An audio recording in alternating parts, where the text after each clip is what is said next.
What's up, guys? Welcome back to Newswave. So we've been talking about this Gigaleak for a little while now, which is a collection of files that found its way off of a server that was related to Nintendo. And yesterday, more of that information came out surrounding things like the Switch, the Wii, and even a very strange GameCube system that was in planning. And we're going to go over that here today. Also, we're going to be talking about the PlayStation 5 and a new revision that was spotted online with a very interesting difference. And we're also going to talk about why people were really concerned online yesterday about the possibility of the Wii U and the 3DS shop closing down. Guys, if you enjoy these videos, make sure that like button helps out a ton. And if you're new here to the Spawnwave channel, make sure you subscribe down below and ring that notification bell so you can keep up to date with all the uploads here on the channel. And we're going to start today with the PlayStation 2. Specifically, though, the PlayStation 2 controller, because a new Kickstarter went live that promises to create a new PS2 wireless controller. We can head over here and we can see immediately it's already smashed its $20,000 goal, more than doubling it at this time, over $46,000 with more than 650 backers. This is from Retro Fighters, and they just have it labeled as PS1 and PS2 wireless PlayStation controller. It comes in 4 different variants with a gray, black, and then a translucent green and blue. We can see all the features here, which includes 2.4 gigahertz wireless technology with a range of over 30 feet, pressure sensitive buttons, turbo functionality, and vibration feedback. At this time, it looks like $34 will get you in for one of the controllers, and they will be shipping these out to backers starting in January of 2022. And I like the idea of this because finding a good condition first-party PS2 controller, very difficult. And the third-party options right now aren't exactly great in terms of quality, so while I don't know the quality of this one at this time, it does look better, at least from the initial photos, than what we've been dealing with. So I'm gonna keep an eye on this one and see how things turn out as they head towards January. Also, we had some new Xbox Game Pass games announced to finish up July. In fact, a lot of games are heading to the service in the span of about a week. Let's head over here to news.xbox.com, and this little card at the top here going over all of the different games, starting with Battlefield 5 on cloud, that's through EA Play, and Crease Tales. Those are already available, with Crease Tales being cloud, console, and PC. Moving to July 22nd, we have Atomicrops, cloud, console, and PC. Raji and Ancient Epic, cloud, console, and PC. Last Stop, cloud, console, and PC. Moving up to July 26th, a couple of original Xbox games. Blinks the Time Sweeper, that's cloud and console. And then Crimson Skies, High Road to Revenge, cloud and console. Moving to July 27th, we have Microsoft Flight Simulator. That's Xbox Series X and S. To July 29th, we have Lethal League Blaze, cloud, console, and PC. Omno, cloud, console, and PC. Project Wingman, that's on PC. And then we round out the July entries with The Ascent, cloud, console, and PC, debuting into Game Pass. And overall, looking at this, I know the big ones here are going to be the games that are debuting into Game Pass, like The Ascent, Flight Simulator, and Crease Tales, all of those releasing straight into the service. But I mean, I like the idea of them bringing some of the original Xbox games up to the service as well, with things like Crimson Skies and Blinks. I mean, how can you really beat a selection like this when Blinks is involved? Oh, and here was a strange announcement online that picked up quite a bit of traction, actually. Let's head over here.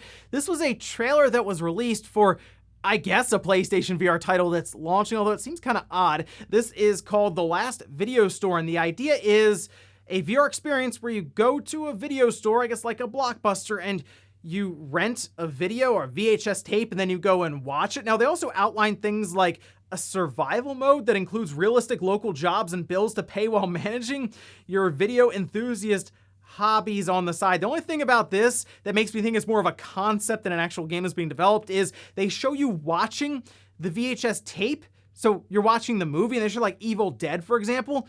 I can't imagine the licensing rights for that being very affordable if you want to have an entire story you go through and you just watch all these different movies. It seems more or less like something that could be attached to Netflix, which would be pretty cool. And they kind of take all the different selections, just make them VHS tapes in a store that you pick like your selection that way, just kind of for fun, because people do seem interested in something like this. And a lot of that is, yes, the nostalgia pull from the 90s and the early 2000s of going to a video store and picking your movies out. And guys, with some of the quick news out of the way, let's get into the bigger stuff. Let's start right away with this big Gigaleak that hit Nintendo once again. This thing's not going away, and a lot of that is because they're slowly drip feeding it online as we've gone along since it initially showed up, like a year or so ago. But we've had a lot of really cool information come out, certainly things in planning stages that never actually came to be, but one in particular in here really caught my eye, and we're going to talk about that. First though, let's head over here to Forest of Illusion, who did a pretty good job summarizing a lot of this info into a bunch of tweets, and we can start at the top here. There's been a new Nintendo leak from the Gigaleak lot of files from last year. The leak contains source code to a Wii service program, an upgraded version of GameCube service disc, and some documentation for various systems, including the Nintendo Switch. A prototype of Pokemon Let's Go Eevee has also leaked, and I'm sure the Pokemon company is just thrilled about that. They also go on a bit further to say that the Pokemon Emerald ROM leaked online, as well as several internal emails from Nintendo. Should be interesting to read through there. But the big one that I saw that I thought was pretty cool is some GameCube hardware documentation that was leaked from a file called bb2.7z from iQue. And this appears to be a GameCube that was in planning to be released within China, and it's, I guess, would be similar to what they did with the iQue for the Nintendo 64, which was a heavily curated Nintendo 64 that was kind of shrunken down and put into a controller. We did a teardown here for it, and it was pretty cool to see how they altered and shrunk down the Nintendo 64 completely. But we even have kind of this whole production definition here for China going over some of the key aspects of this system. I mean, we can see here requirements: the system cannot play existing Nintendo GameCube discs. So I guess even though it was going to have a DVD CD drive, you wouldn't be able to put your GameCube disc in there. It would be, I guess, delivered maybe through an internet connection and a digital storefront, because we had something like that with the Nintendo 64 iQue setup there. The DVD licensing fee must be charged against the consumer based on user activation. So I guess you would have to then pay to use the DVD drive, which is interesting. And then for game compatibility, some existing GameCube peripherals are required, of course, like the controller itself.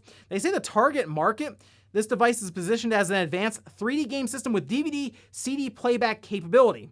That is, it is a game system first and a DVD player second. They also mentioned that the system has to be as small as possible, so they probably would have done a few things to shrink it down, maybe even mirroring what Sony did with their PS2 Slim at that time, which means we probably could have had this really tiny looking like GameCube system. Could have been pretty cool there. But we also had in these design documents and stuff, things like the early Wiimote designs for the Wii. I mean, look at this.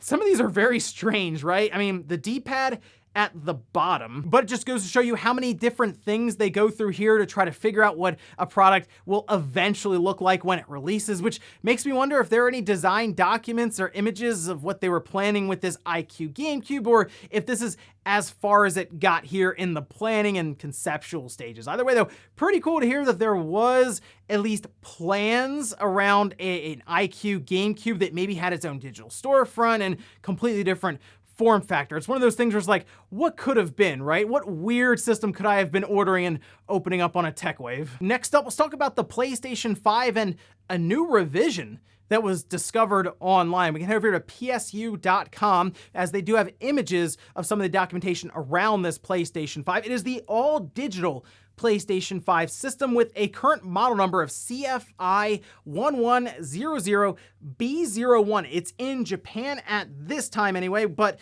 most likely this will also be going to other parts of the world, possibly under a different model number. But the biggest difference is that it is 300 grams lighter than the original PlayStation 5 digital model. And this sort of lines up with something that Sony had floated to investors months ago, that they might have to redesign the PS5 so that production numbers would increase or wouldn't really go down, as there is the issue around the chip shortage currently. And if Sony is able to redesign certain aspects of the PS5, it probably would get lighter. I mean, if you look at the PS5, Sony would look at it and say, say, okay, how do we make it so that we can create more PlayStation 5 systems by just essentially revising and moving some things around? One, they could cut costs on one part so that they can either pay more money on a certain aspect like the chip itself, or even make that more efficient so they don't have to bin as many and they get more out of the production itself. And we're talking about 300 grams here, which, I mean, for a console the size and I guess the weight of the PS5, it's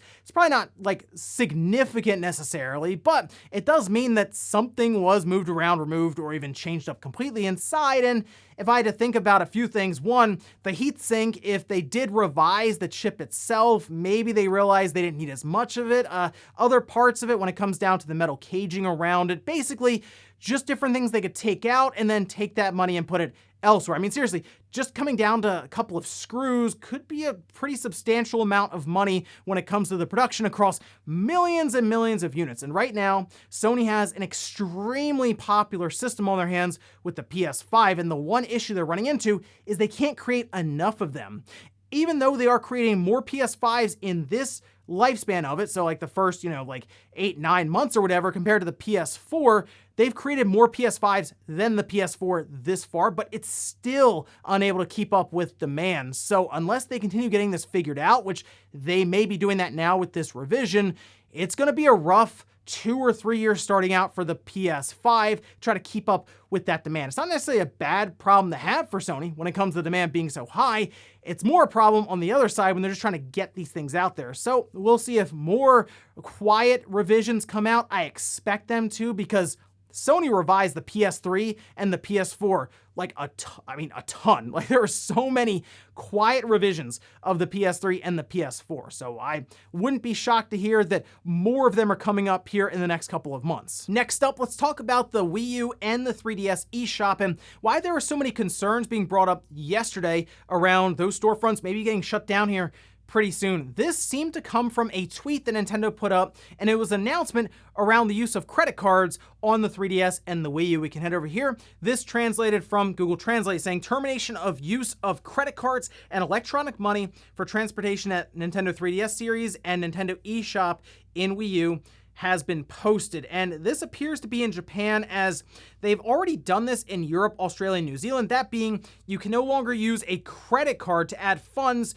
to the eShop on your 3DS and your Wii U directly. There are other ways you can still do that. This will go into effect in January of 2022, that being on the 18th in Japan. You can still use eShop cards, for example, or prepaid cards. You just can't take your credit card and punch the information in, and then you get credits to go buy games on the Wii U or the 3DS. Now, the reason, obviously, that people are concerned around this is because I think most of us realize the Wii U and the 3DS, Nintendo could be looking at that and thinking, is it worth keeping this open for that much longer? Because a lot of people probably moved on to the Switch, especially from that Wii U. But if you look at the Wii U, that's how people are playing things like, I don't know, Metroid Fusion, Nintendo. Like, how is Fusion still not on the Switch? It's weird to think about that. But yeah, it jumped to the top of the sales charts on the Wii U's digital storefront because that's where people are going to be able to just play that game ahead of Metroid Dread. So any instance like this,